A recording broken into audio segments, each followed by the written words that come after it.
what exactly is evil? You know, when we think of evil, our minds immediately go to these cartoon villains, right? Twirling mustaches, cackling with glee, they just love being bad. But let's be real, the world almost never works that way. And that's the real puzzle, isn't it? If evil is a real thing, why does pretty much nobody identify as evil? In fact, most people who do truly terrible things are absolutely convinced they're the good guys. They're the heroes of their own story. So to even begin to get a handle on this, we've got to throw that cartoon villain out the window. We need to get past that simple, easy-to-digest caricature and look at how evil actually works in the real world. This is the big question for us today. I mean, think about it. If everyone is sure they're on the side of the angels, then where does all the suffering, all the harm, all the bad stuff actually come from? And to find an answer, we have to start by looking at the very words we're using. So let's get into it. The word bad itself is doing a ton of heavy lifting here. It turns out we're using it to talk about two completely different ideas. Think about it like this. You can say a microphone is bad, right? What you mean is it's got static, it doesn't work right. But when you say a person is bad, you mean something totally different. You mean they want to hurt people. One is about a lack of quality, the other is all about intent. So, okay, this first type is what we can call non-moral badness. It's just a judgment about how well something works. A leaky faucet, a weak argument, a poorly made chair. They're all bad in this sense, but nobody's saying they're, morally corrupt. And then there's the second type, which is what we're really digging into, moral evil. This has nothing to do with function. This is about intentionally causing harm and suffering. This is the bad that feels heavy, the one we really mean when we say evil. And what's really fascinating is that this exact same split, quality versus intent, also applies to good.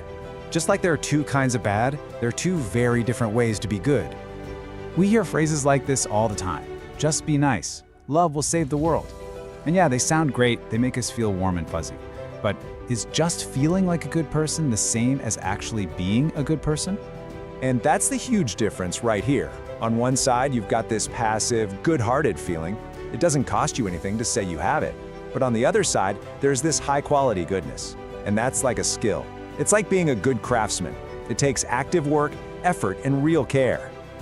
Okay, so this whole distinction between a feeling and a skill, intent and quality, it naturally leads us to one of the biggest questions of all time. Are we born good or are we born evil? You know the drill, the whole nature versus nurture debate. One side says we're just born flawed, born selfish. You hear that selfish baby theory. But if you really think about it, a human baby is the most helpless creature on the planet. Its entire survival kit is based on connecting, on forming bonds. They're literally built for relationships, not just pure selfishness.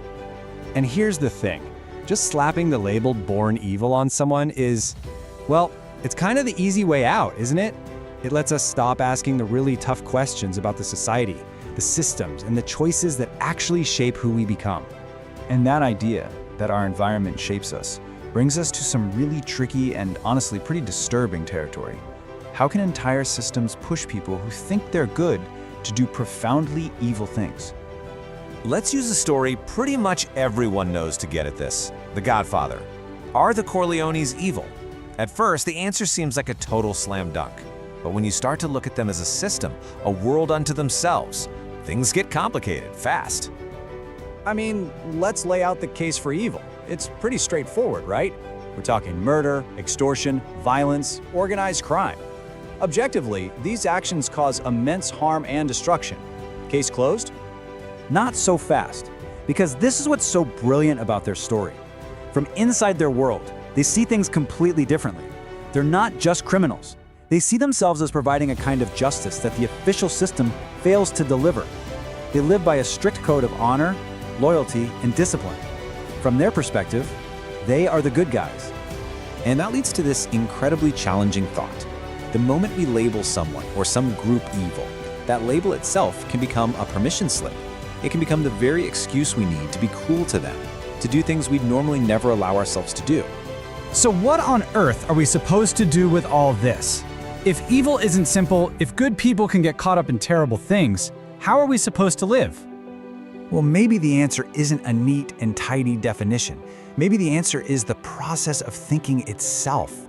The act of wrestling with these hard questions, of forcing ourselves to see different perspectives, of questioning our own certainties, that is a moral act. That is an example of that high-quality goodness we talked about. So at the end of the day, asking yourself, am I evil, is probably the wrong question. Our brains are built to protect us.